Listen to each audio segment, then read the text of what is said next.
हर हर महादेव दोस्तों, आपके अपने चैनल मंदिर दर्शनम में आप सभी का स्वागत है। आप सभी को सर्दी नवरात्र की हार्दिक शुभकामनाएं। जय माता दी। इस वीडियो में हम सर्दी नवरात्र की संपूर्ण जानकारी प्राप्त करेंगे। चलिए आइए जानते हैं सबसे पहले नवरात्रि का महत्व। नवरात्रि है क्या?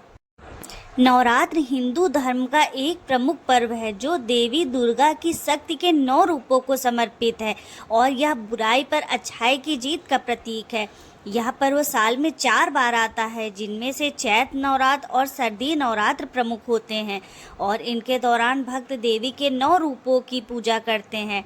इस पर्व में भक्तगण उपवास रखकर माँ का जाप करते हैं, मंत्र जाप करते हैं, गरबा और डांडिया जैसे सांस्कृतिक कार्यक्रमों को भी मनाते हैं, जिससे आंतरिक शक्ति और सद्भावना की प्राप्ति होती है। इस बार सर्दी नवरात्र में एक अत्यंत शुभ संयोग बन रहा है। इस बार नवरात्रि 10 दिन की होगी। सर्दी नवरात्र की शुरुआत 22 सितंबर अश्विन शुक्ल पक्ष प्रतिपदा तिथि सोमवार से हो रही है। वहीं 1 अक्टूबर बुधवार को महानवमी के दिन नवरात्र की समाप्ति होगी। 2 अक्टूबर गुरुवार को विजयदशमी का पर्व मनाया जाएगा। नवरात्रि शक्ति की अधिष्ठात्री देवी दुर्गा के 9 रूपों के अलग अलग स्वरूपों को समर्पित है। यह पर्व देवी दुर्गा द्वारा राक्षस महिषासुर के वध की स्मृति में मनाया जाता है, जो बुराई पर अच्छाई की जीत का संकेत देता है। नवरात्रि के 9 दिनों में आहार और मन की शुद्धि की जाती है, जिससे नकारात्मक ऊर्जा दूर होती है और सकारात्मक ऊर्जा प्राप्त होती है। यह पर्व समाज में सद्भावना और नारी शक्ति के महत्व को बढ़ाता है। आइए अब जानते हैं माता के किस स्वरूप की पूजा किस दिन की जाएगी।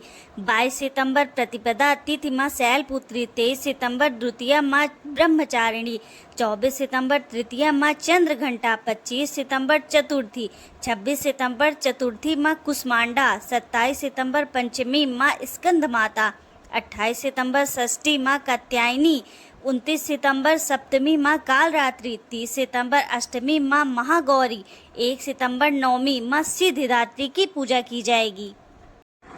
इस बार चतुर्थी तिथि 2 दिन मनाई जाएगी, 25 सितंबर व 26 सितंबर। घट स्थापना का प्रातःकालीन व अभिजीत मुहूर्त है 22 सितंबर को। कलश स्थापना घट स्थापना प्रातःकाल शुभ मुहूर्त 6:09 से सुबह 8:06 तक रहेगा।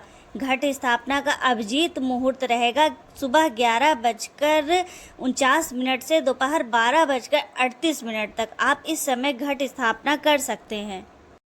नवरात्र में माता की सवारी का बहुत महत्वपूर्ण योगदान होता है। आइए जानते हैं इस बार माता किस पर सवार होकर आ रही हैं।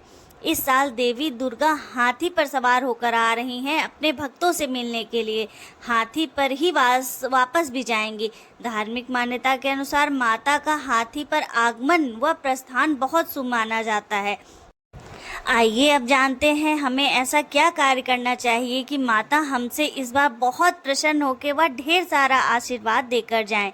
नवरात्र में माँ दुर्गा को प्रसन्न करने के लिए आपको ब्रह्मचर्य का पालन करना चाहिए, घर को साफ सुथरा रखना चाहिए, विधि विधान से उनकी पूजा अर्चना करनी चाहिए, विशेष भोग लगाना चाहिए, अखंड ज्योति जलानी चाहिए और कन्याओं का पूजन करना चाहिए। वह निर्मल व साफ हृदय से माता की आराधना करनी चाहिए, जिससे माता अत्यधिक प्रसन्न होती हैं। कुछ ऐसे कार्य होते हैं जिन्हें नवरात्र में करने से परहेज करना चाहिए या बचना चाहिए, जिससे माता हमसे अप्रसन्न ना हो। नवरात्र में तामसिक भोजन जैसे मांस, लहसुन, प्याज, शराब और तंबाकू का सेवन नहीं करना चाहिए। इस दौरान बाल, नाखून और दाढ़ी नहीं कटवानी चाहिए। चमड़े की वस्तुओं का प्रयोग भी नहीं करना चाहिए और दिन में सोने से बचना चाहिए। इसके साथ ही किसी का अपमान नहीं करना चाहिए, झूठ नहीं बोलना चाहिए और घर में कलेश का माहौल भी नहीं रहना चाहिए, जिससे कि माता हमसे प्रसन्न रहें। इस प्रकार मैंने आपको सर्दी नवरात्र की संपूर्ण जानकारी दी है। यदि आपको यह जानकारी अच्छी लगे तो मेरे चैनल को सब्सक्राइब करें। जय माता दी।